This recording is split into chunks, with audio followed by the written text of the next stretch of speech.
Hello, everyone. I'm Nick Alonge, and welcome to our 8th interview on Myerson's new material, Dentivera. And what application is it good for? Brought to you by WeTeamUp. Today's guest is Kris Schermerhorn. Hey, Kris. Howdy, how are you? Cool, I'm doing well. Do you mind Great. telling a little bit about yourself today? Sure. Yeah. So, been in the dental lab industry for quite a long time. My dad started the lab back in the '60s, and when I was about 14, he had me come in and clean the lab. When I was about 16, almost 17, I started to do model work and duplicates and stuff like that. Then once I graduated high school, when I got my degree in dental lab technology, came back and worked in the lab. It's interesting. Where we fluctuated between 9, 10 employees down to as small as about 5 employees over the years. And, that size, you have to wear a lot of hats because we are full service. And so I spend about half of my day in the Crown and Bridge department and half the day in the removable department. And it gives me good insight into the industry. And, the Dentivera material is really a great example of that because it could be used in both the removable and the fixed side. And so, I've been working with the flexible materials and the removable side since the late 90s, 97. I started working with acetyl resins. And, definitely have a lot of experience, but not just in one specialty, I guess you would say well-rounded, but, hopefully, I've mastered both of those sides. It's hard to say. Yeah, it sounds like you have a jack of all trades things. That's kind of cool. Yeah, I'd say that's a good way of saying it. Just to leave the second part of that saying out of it. Master of Well, none. that's what my dad was saying. You only want to say the first part. Exactly. That's awesome. So Yeah. you've been in it quite some time. In your experience, what changes have you observed that have impacted our industry the most? Yeah, I mean, digital, that's been crazy. And not just, there's been interesting things like, I remember when Empress, which is what Emacs used to be, Yes. came out, and it was like a very innovative, cool thing. But the movement of that compared to digital, as far as becoming accepted and being in all these labs, is just nothing compared to digital. Digital just took over so fast. It seems like every night I'm going home and jumping on YouTube to figure out how to design something new or use a different software. A doctor sending me a new file on a different portal system, and I got to figure out.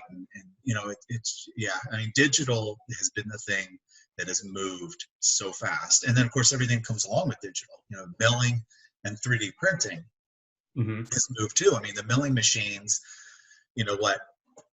12 years ago some of them were $500,000 that were going. The lava one was what, 400, 300,000? Yeah, now we have machines that are 3 times as fast. Well, maybe not as faster than the lava machine. It was a beast of a machine, but 5-axis compared to 3-axis. 1,600 pounds compared to 300 pounds on sitting on your desk. Puck changing. So yeah, that's been extreme. The milling has really come along and has, with Sierra tools, the tooling that's been developed, the strategies that have been developed, for the removable side, using those mills has really sped so many things up and to where it's acceptable to produce an appliance in the amount of time that these mills will, that really works in a dental lab now, the removable side of things. And of course, 3D printing is coming along. It has some work to be done to be as accurate as milling. The materials have a lot of work to be done to be as strong as what you can produce from milling. But all of 3D printing, digital 3D printing and milling that come along with that, that's all just been crazy movement, that I've seen since I started. Okay, yeah, I'm with you on that. It's been like a blink of an eye that the digital is pretty much 80-90% of the workflow in almost every lab that I've walked into. Yeah. Definitely on the Crown and Bridge on the removable side, maybe not quite as much, but it's moving that direction and quickly. So Dentivera, what is its application when it comes to the digital side of this? Yeah, so Dentivera is an interesting product. materials that I'm familiar with are the Zerlux Acetal, Visiclear, Duraflex, and I used them for many, many years, before Dentivera was even a thing. And those are really nice materials, and definitely, they have their applications, and it's very strong. Interesting thing with the Dentivera is two things that's different, right? And so if you take the Visiclear, Duraflex, and Duracetal, and then add Dentivera, really it covers just about the full spectrum of what you could produce with these types of materials. So the big difference between those is you have Visiclear, Duraflex that are very flexible. Okay. You have Acetal that has a little bit more rigidity to it, still has flex, but a little bit more rigidity. And then you have Dentivera that has still a little bit of flex, but is a good bit more rigid. All right, so now you have that whole spectrum covered. And the second thing, and the thing that really excites me about the Dentivera, is acrylics will bond to it 100%. Oh, no way. That's impressive. Visiclear, Duraflex, and the Zerlux Acetal, acrylics will not adhere to them unless you use I've attempted that. So that's a biggie. And so if you combine all those, the Dentivera really completes that array of materials that you can produce out of a mill for all different situations. And so, an example of how I think it should be used is, something like this, right? So you have, a substructure, right, that's made out of titanium now, right? With titanium, you get strength, but of course you don't want silver teeth, right? So you have to overlay it with the tooth, the color, of course, the teeth themselves, and the pink. And the Dentivera, because composites and or acrylics will actually adhere to it, you can use it the same way. You could produce a substructure out of the Dentivera. It's going to have rigidity, especially when it's this thick. You would still want to use an interface in titanium, right? So a tie base, right? You wouldn't have the Dentivera as your interface.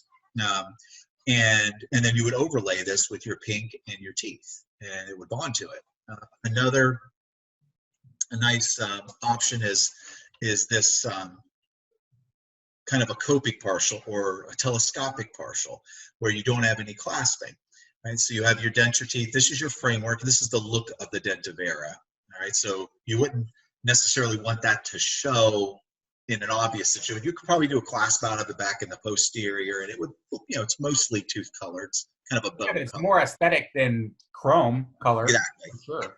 Yeah, exactly.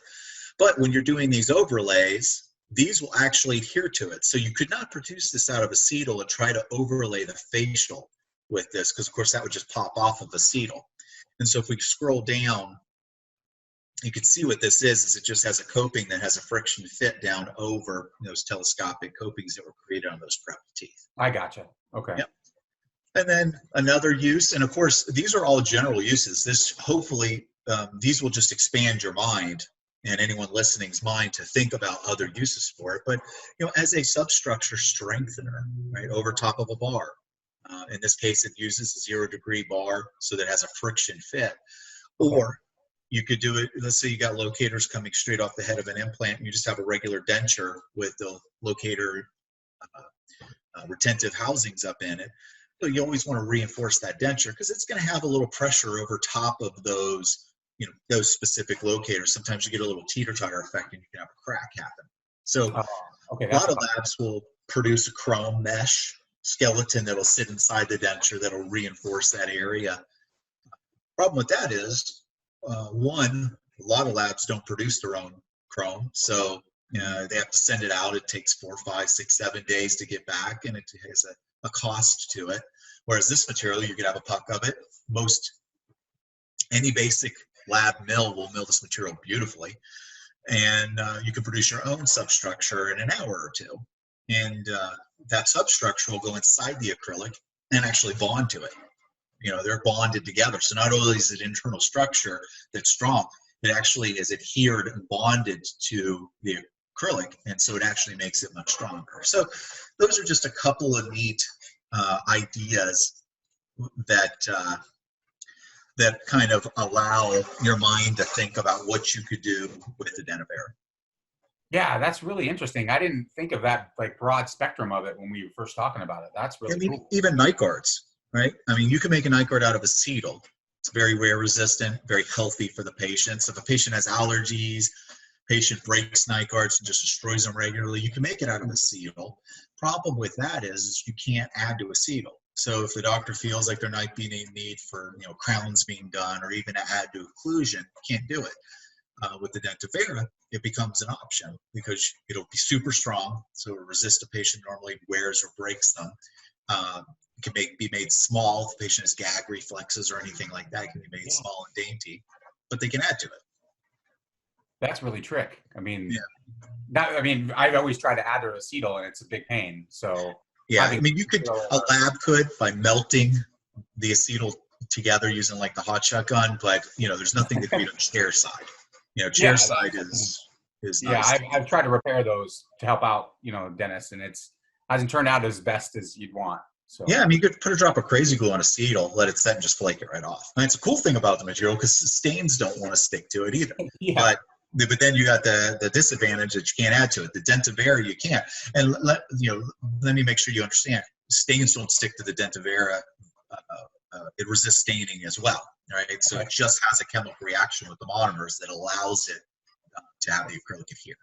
Now I noticed that one partial on the lingual. You polish it normal polish, or is there something? Yeah, stuff really polishes beautifully with pumice, or even there's a polishing kit that's available for the acetal and the VisiClear and Duraflex. That's brushes. You don't have to use pumice, and it works really nice too. But pumice works about the same effort as doing the acrylic, and it's nice too because if you do that little frame and you have the acrylic ending and you have that butt joint, you polish them both together, and you run your fingernail across so you can't even feel a catch because they're literally, really one thing almost at that point. Yeah, and if there is a little spot, you can just add to it and then repolish it up, which is really exactly easy. Yeah. If for some reason, anything, the doctor sends it back and says, hey, this frame needs relined after a year or something like that. You can do a relined under, and that acrylic will adhere right to it. That's really cool. Cool. Well, Kris, I don't want to take up too much of your time. I know you're a busy gentleman. Thank you for joining me and all the education. It was really informative. Sure. Thank you, everybody, for joining us. Have a great afternoon.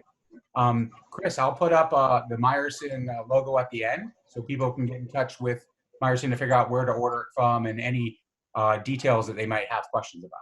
Yeah, if they give a call in to the number that will be on that, if they can't answer your question, usually you get forwarded on to me, someone who works with it each day. So definitely if you get involved with the material, know that Myerson will help you, put that into your lab smoothly and successfully. Excellent. Excellent. Well, thanks everyone for joining us. I'm Nick Alonge. Have a great afternoon. See you.